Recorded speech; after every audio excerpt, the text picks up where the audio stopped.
صلی اللہ سیدنا و مولانا محمد و بارک وسلم۔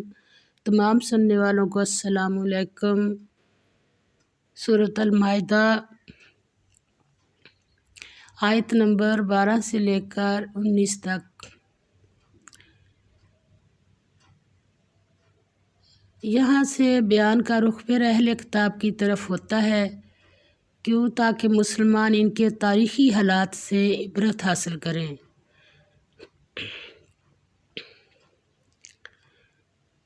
فرمایا کہ جس طرح اللہ نے تم سے ایمان و عمل کا عہد لیا ہے، بنی اسرائیل سے بھی لیا تھا، لیکن انہوں نے اطاعت کی جگہ سرکشی، تکبر کی راہ اختیار کی۔ ایسا نہ ہو کہ تم بھی ایمان و عمل کا عہد فراموش کر دو۔ اللہ تعالیٰ نے اسی لیے قرآن پاک میں قصے جو بیان کیے ہیں ہم اس سے عبرت حاصل کریں اور ہم اس سے اپنے لیے راہ ہموار کریں قرآن پاک سے دیکھ کر۔ اعوذ باللہ من الشیطان الرجیم، بسم اللہ الرحمن الرحیم۔ وَلَقَدْ اور البتہ تحقیق اخذ اللہ لیا اللہ نے میثاق کا عہد بنی اسرائیل سے، وَبَعَثْنَا اور مقرر کیے ہم نے منہم ان میں سے اثنا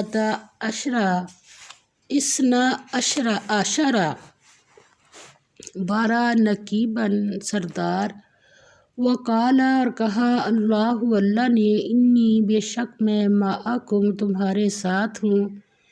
کیا کرنا پڑے گا تمہیں؟ لائن اگر اقم تم قائم رکھو تم کیا الصلاۃ نماز، وآتی تم اور دیتے رہو کیا چیز الزکوٰۃ زکوٰۃ، وآمن تم اور ایمان لاؤ برسولی میرے پیغمبروں پر، وعزرتموہم اور مدد کرو تم ان کی، وقرضتم اور قرض دو تم اللہ کو، قرض حسنا مدد ان کی کرو، قرض اللہ کو دو۔ یہ اللہ تعالیٰ نے اتنی انسان کے لیے راہیں ہموار کی ہیں، ایک نیچرل بات جو ہے وہ ہمارے کام بتا دیے۔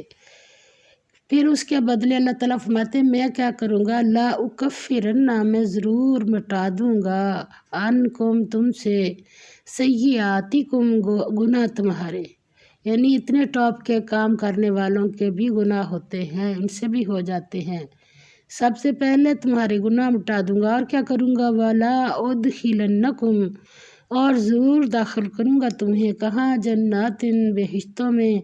کیسی ہے بہشتیں؟ تجری من تحتی ہے بہتی ہیں ان کے نیچے، الانہار نہریں، فمن پھر جس نے کفر کیا بعد ذالک اس کے منکم تم میں سے، فقد پس تحقیق ضل وہ گمراہ ہوا، سواء السبیل سیدھے راستے سے۔ فرمایا اور اللہ نے بنی اسرائیل سے اقرار لیا اور ان میں ہم نے 12 سردار مقرر کیے۔ پھر اللہ نے فرمایا کہ میں تمہارے ساتھ ہوں اگر تم نماز پڑھتے اور زکوٰۃ دیتے رہو گے اور میرے پیغمبروں پر ایمان لاؤ گے اور ان کی مدد کرو گے اور اللہ کو قرض حسنہ دو گے تو میں تم سے تمہارے گناہ دور کر دوں گا اور تم کو بہشتوں میں داخل کروں گا جن کے نیچے نہریں بہہ رہی ہیں۔ پھر جس نے اس کے بعد تم میں سے کفر کیا وہ سیدھے راستے سے بھٹک گیا۔ فرمایا فبما پس بسبب نقضیہم توڑنے ان کے میثاقہم عہد اپنے کو، لعنہم لعنت کی ہم نے ان پر، وجعلنا اور کر دیا ہم نے قلوبہم ان کے دلوں کو، قاسیۃ سخت، یحرفون بدل ڈالتے ہیں، الکلمہ کلمات، ان مواضعہ اپنے مقامات سے، ونسوا اور بھول گئے، حظاً ایک حصہ، مما اس چیز سے جو ذکروا ان کو نصیحت کی گئی، بھی ساتھ اس کے، ولا تزالوا اور ہمیشہ رہو گے، تطلعوا خبر پاتے، علی خائنۃ خیانت پر، منہم ان میں سے، الا مگر قلیلاً تھوڑے، منہم ان میں سے، فافو پس معاف کرو انہم ان کو، وصفا اور درگزر کرو، انا بے شک اللہ اللہ یحب دوست رکھتا ہے المحسنین احسان کرنے والوں کو۔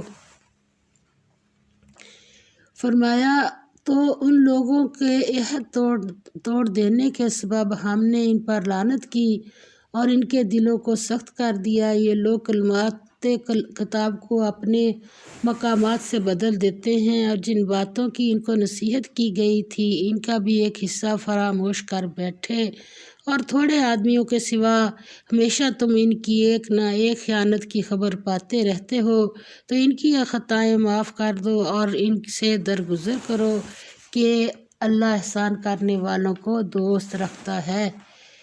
یہودیوں کے علماء کی سب سے بڑی گمراہی یہ تھی کہ انہوں نے اللہ کی اطاعت کرنے کی بجائے کتاب اللہ کو اپنی خواہشوں کے مطابق استعمال کیا۔ کس نے؟ عام بندے نے نہیں، جن کے پاس علم تھا، علماء۔ تو جس قوم کے جس امت کے علماء کرام صحیح رہیں گے اس کی امت بھی صحیح رہے گی، اتنا ان کے اوپر بات آئی ہے۔ اس کی آیتوں میں تحریف کرتے اور اس کے مطالب اور معنی کی غلط تعبیر کر کے کچھ سے کچھ بنا دیتے، یا پھر اس کے معنی کو گھٹا بڑھا دیتے تاکہ اس کا اصل مفہوم ظاہر نہ ہو سکے، اور جو مطالب وہ چاہتے تھے کسی طرح وہ بن جائیں۔ یہی حال حضور صلی اللہ علیہ وسلم کے زمانے میں مدینہ کے یہودیوں کے علماء کا تھا۔ ان کی ایسی خباثتیں بار بار سامنے آتی رہی۔ آگے فرمایا وَمِنَ الَّذِينَ اور ان لوگوں سے قالوا کہتے ہیں انا بے شک ہم نصارہ ہیں، اخذنا لیا ہم نے میثاقہم عہد ان سے، فنسوا پھر بھول گئے یا فراموش کر دیا، حظاً ایک حصہ، مما اس چیز سے کہ ذکروا ان کو نصیحت کی گئی بھی جس کی، فاغرینا پس ڈال دی ہم نے، بینہم درمیان ان کے، العداوت دشمنی، والبغضاء اور بغض، الی یوم القیامت دن قیامت کے تک، وسوف اور ان قریب، ینبئہم آگاہ کرے گا ان کو، اللہ بما کانوا اس سے جو یصنعون وہ کرتے تھے۔ فرمایا اور جو لوگ اپنے تئیں کہتے ہیں کہ ہم نصارہ ہیں، ہم نے ان سے بھی عہد لیا تھا، مگر انہوں نے بھی اس نصیحت کا جو ان کو کی گئی تھی ایک حصہ فراموش کر دیا، تو ہم نے ان کے باہم قیامت تک کے لیے دشمنی اور کینہ ڈال دیا۔ اور جو کچھ وہ کرتے رہے اللہ ان قریب ان کو اس سے آگاہ کر دے گا۔ کینہ، سرکشی، دشمنی، یہ ساری چیزیں جو ہیں یہ بھی ایک سزا ہے انسان کے عملوں کی دنیا میں۔ جب ان باتوں میں پڑتا ہے تو سب سے پہلے انسان کا اپنا سکون خراب ہوتا ہے۔ عیسائیوں کا بھی یہی حال تھا، انہوں نے بھی ایمان و عمل کے عہد کو فراموش کر دیا۔ یہ عیسائیوں کی، یہودیوں کی بات اللہ کیوں سنا رہا ہے کہ ان کو کوئی قاعدہ قانون دیا تھا کتاب اور نبی بھیج کے، مگر انہوں نے اس عہد کو فراموش کر دیا اور مختلف فرقوں میں بٹ گئے، اور رفتہ رفتہ ہر فرقہ دوسرے فرقہ کا دشمن بن گیا اور ایک دوسرے کے خلاف صدیوں تک فرقہ آرائی کی، اور جب بھی کسی فرقہ کو موقع ملا اس نے دوسرے کو خاک و خون میں ملا دیا۔ موجودہ دور میں سیاسی اور اقتصادی فرقہ آرائی ہے اور باہمی بغض و عناد میں پہلے سے کہیں زیادہ ہولناک ہے۔ اس اعادہ سے مقصود یہ ہے کہ مسلمان اس فرقہ بندی سے گریز کریں اور اس ہمہ گیر گمراہی سے اپنی نگہداشت کریں، لیکن اس وقت مسلمانوں کا سب سے بڑا المیہ یہی ہے کہ وہ یہودیوں اور عیسائیوں کے نقش قدم پر چل کر اس گمراہی میں مبتلا ہو گئے جس سے قرآن سختی سے منع کرتا ہے۔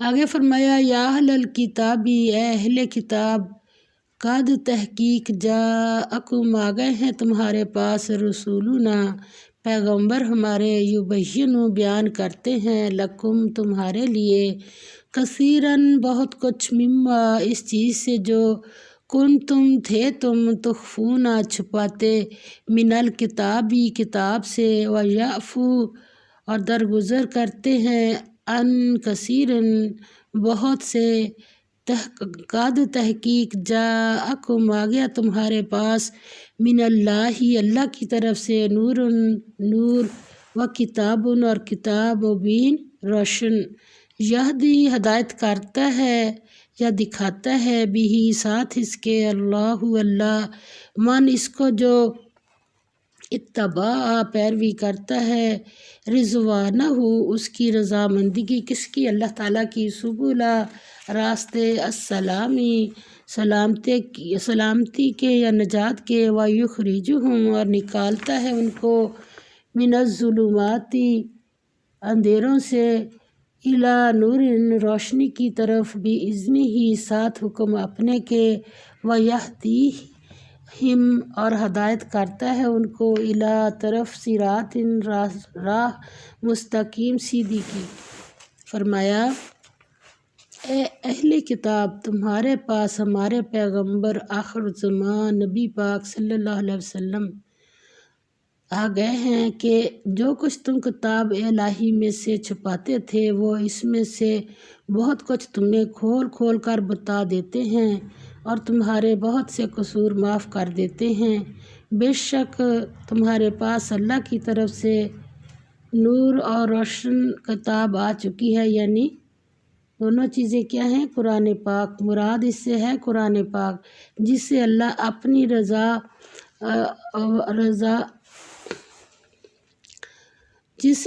اپنی رضا پر چلنے والوں کو نجات کے راستے دکھاتا ہے اور اپنے حکم سے اندھیرے میں سے نکال کر روشنی کی طرف لے جاتا ہے اور ان کو سیدھے راستے پر چلاتا ہے۔ قرآن پاک میں مسلمانوں کو جہل اور گمراہی کی ان تاریکیوں سے نکال کر علم و بصیرت کی روشنی میں قرآن مسلمانوں کو جہل و گمراہی کی ان تاریکیوں سے نکال کر علم و بصیرت کی روشنی میں لانا چاہتا ہے۔ جو قرآن کا سچا علمبردار ہے اس کے لیے ضروری ہے کہ وہ اس علم و بصیرت کی راہ کو اختیار کرے، یعنی راہ کو اختیار کرنا کیا چیز ہے کہ اس پر خود کو ڈال دے، عمل کرے اس کے مطابق، کیونکہ یہ کتاب خدا کی طرف سے نور اور روشنی ہے۔ آگے فرمایا لقد بے شک اس میں کوئی شک نہیں، کافر ہیں الذین وہ لوگ جو قالو کہتے ہیں ان اللہ بے شک اللہ ہوا وہی ہے مسیح ابن مریم بیٹا مریم کا۔ کل کہو فمن پس کون یملک اختیار رکھتا ہے من اللہ کے آگے شیئن کچھ ان ارادہ اگر چاہے یا ارادہ کرے ان یہ کہ یہلکا ہلاک کر ڈالے المسیح ابن مریم مسیح بیٹے مریم کو و امہ اور اس کی والدہ کو و من اور جو ہے فی الارض زمین میں جمیعاً سب کو، کوئی اختیار نہیں کسی کے پاس اللہ تعالیٰ۔ وللہ اور اللہ کے لیے ہے ملک بادشاہی السماواتی آسمانوں کی والارضی اور زمین کی وما اور جو کچھ بینہما درمیان ان دونوں کے۔ تو ہم کہاں رہتے؟ ہم بھی تو اسی زمین آسمان کے درمیان میں رہ رہے ہیں۔ بادشاہی ہمارے اوپر سب کے اللہ ہی بادشاہ ہے۔ یخلق پیدا کرتا ہے ما یشاء جو چاہتا ہے، واللہ اور اللہ علی کل شیء قدیر ہر چیز پر قادر ہے۔ فرمایا جو لوگ اس بات کے قائل ہیں کہ عیسیٰ ابن مریم خدا ہیں وہ بے شک کافر ہیں۔ ان سے کہہ دو کہ اگر عیسیٰ ابن مریم اور ان کی والدہ کو اور جتنے لوگ زمین میں ہیں سب کو ہلاک کرنا چاہے تو اس کے آگے کس کی پیش چل سکتی ہے؟ اور آسمان اور زمین اور جو کچھ ان دونوں میں ہے سب پر اللہ ہی کی بادشاہی ہے، وہ جو چاہتا ہے پیدا کرتا ہے اور اللہ ہر چیز پر قادر ہے۔ عیسائیوں نے الوہیت الوہیت مسیح کا باطل عقیدہ پیدا کیا، حالانکہ حضرت مسیح نے سختی سے اس کی تردید کی کہ وہ خدا کے بیٹے اور چہیتے ہیں۔ پھر عیسائیوں نے کہا نجات کے لیے یہ کافی ہے کہ کفارہ مسیح پر ایمان لے آئیں، اور خدا ہمارا باپ ہے، وہ کبھی اپنے بیٹوں پر آسمان کی بادشاہت کا دروازہ بند نہیں کرے گا۔ قرآن پاک نے اس ضام باطل کی خلاف یہ کہا ہے کہ خدا نے کسی گروہ کو نجات کا پروانہ نہیں لکھ دیا۔ تمام انسانوں کی طرح تم بھی انسان ہو، اور نجات کا معاملہ اللہ کے پاس ہے، وہ جسے چاہے بخش دے اور جسے چاہے عذاب دے۔ وقالت اور کہا الیہود یہودیوں نے، والنصارى اور نصارہ نے، نحن ہم ابناء بیٹے اللہ کے، واحباؤہ اور پیارے ہیں اس کے۔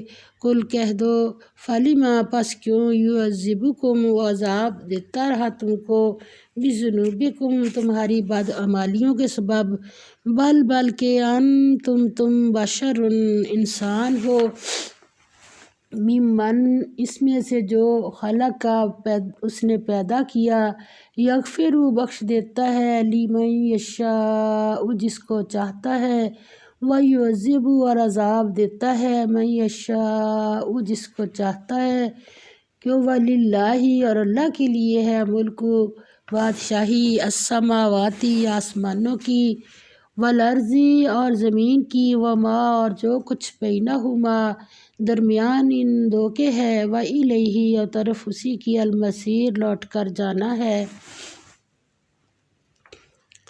اور یہود اور نصارہ کہتے ہیں کہ ہم اللہ کے بیٹے اور اس کے پیارے ہیں۔ یہاں حضرت ابو ہریرہ رضی اللہ تعالیٰ عنہ سے روایت ہے، آپ صلی اللہ علیہ وسلم نے فرمایا، جس شخص کو اس کا عمل پیچھے کر دے، اس کا نسب اسے آگے نہ کر سکے گا۔ مسلم کی حدیث ہے۔ اور حضرت عائشہ صدیقہ رضی اللہ تعالیٰ عنہ سے روایت ہے، آپ صلی اللہ علیہ وسلم نے فرمایا، اے میرے چچا عباس اور میری پھوپھی صفیہ رضی اللہ تعالیٰ عنہ، بیٹی فاطمہ رضی اللہ تعالیٰ عنہ، آواز لگائی آپ نے اس آیت کے بعد، میرے مال میں سے دنیا میں جو چاہو طلب کر لو، کل قیامت کے دن میں تمہارے کسی کام نہیں آ سکوں گا۔ یہ بخاری اور مسلم کی حدیث ہے۔ کیا کہتے ہیں؟ اور یہودی اور نصارہ کہتے ہیں کہ ہم اللہ کے بیٹے ہیں اور اس کے پیارے ہیں۔ کہو کہ پھر وہ تمہاری بدعمالیوں کے سبب تمہیں عذاب کیوں دیتا ہے؟ نہیں، بلکہ تم اس کی مخلوقات میں سے دوسروں کی طرح کے انسان ہو، وہ جسے چاہے بخشے اور جسے چاہے عذاب دے، اور آسمان اور زمین اور جو کچھ ان دونوں میں ہے، سب پر اللہ ہی کی حکومت ہے۔ اور کیا ہے؟ اور سب کو اسی کی طرف لوٹ کر جانا ہے۔ اللہ تعالیٰ ہمیں اس میں بڑا ہی وقفہ لگتا ہے، شاید پتہ نہیں کتنا درمیان میں ٹائم ہے، حالانکہ سانس کی ڈوری ہے جو چل رہی ہے، جب سانس نہ آیا تو بندہ کہاں جائے گا؟ اللہ تعالیٰ نے یہاں بتا دیا کہ مرنے کے بعد وَإِلَيْهِ الْمَصِيرُ، ابھی بھی تم اللہ کی بس میں ہی ہو، اللہ کی حکومت ہے تمہارے اوپر، مگر جب مر جاؤ گے تو پھر کہاں جانا ہے؟ لوٹ کے اسی کی طرف جانا۔ یا اہل الکتاب، اہل کتاب، قد جاءکم آ چکا ہے تمہارے پاس، رسولنا پیغمبر ہمارا، نبی پاک صلی اللہ علیہ وسلم، یبین بیان کرتا ہے، لکم تمہارے لیے، علی فترات منقطع ہونے کے بعد، من الرسل پیغمبروں کے سلسلے میں، کتنی دیر ہو گئی تھی؟ حضرت عیسیٰ علیہ السلام کے بعد جب نبی پاک صلی اللہ علیہ وسلم تشریف لائے ہیں، 600 سال، ان یہ کہ نہ تقولو کہو تم، ما جاءنا نہیں آیا ہمارے پاس، من بشیرن کوئی خوشخبری دینے والا، ولا نذیرن اور نہ ڈرانے والا، فقد پس تحقیق، جاءکم آ گیا تمہارے پاس، بشیرن خوشخبری دینے والا، و نذیرن اور ڈرانے والا، واللہ اور اللہ علی کل شیء قدیر ہر چیز پر قادر ہے۔ فرمایا اہل کتاب پیغمبروں کے آنے کا سلسلہ جو ایک عرصے تک منقطع رہا تو اب تمہارے پاس پیغمبر آ گئے ہیں جو تم سے ہمارے احکام بیان کرتے ہیں تاکہ تم یہ نہ کہو کہ ہمارے پاس کوئی خوشخبری یا ڈر سنانے والا نہیں ہے۔ یہاں سے پتہ چلتا ہے کہ نبی پاک صلی اللہ علیہ وسلم تمام اہل کتاب یا جن کے پاس جو بھی انسان دنیا میں ہیں، جس رنگ نسل مذہب کے ہیں، سب کے نبی ہیں، سب کے لیے پیغمبر بن کے آئے ہیں اور قیامت تک کے لیے ہیں، اور قرآن پاک کتاب آخری کتاب ہے۔ سو اب تمہارے پاس خوشخبری اور ڈر سنانے والے آ گئے ہیں اور اللہ ہر چیز پر قادر ہے۔ اللہ تعالیٰ ہمیں صحیح پڑھ کر صحیح عمل کی توفیق عطا فرما دے، اور جیسے جیسے قرآن پاک میں ہدایت آتی ہیں ایسے ہی ہم اس پر چلیں۔ اب نام تو اہل کتاب کا لیا ہے مگر سنایا ہمیں جا رہا ہے۔ اللہ تعالیٰ ہمیں اس سے جو ناکامیاں ہوئیں پہلی امتوں کی، اللہ تعالیٰ اس سے ہمیں بچا لے۔ وآخر دعوانا ان الحمد للہ رب العالمین، آمین یا رب العالمین۔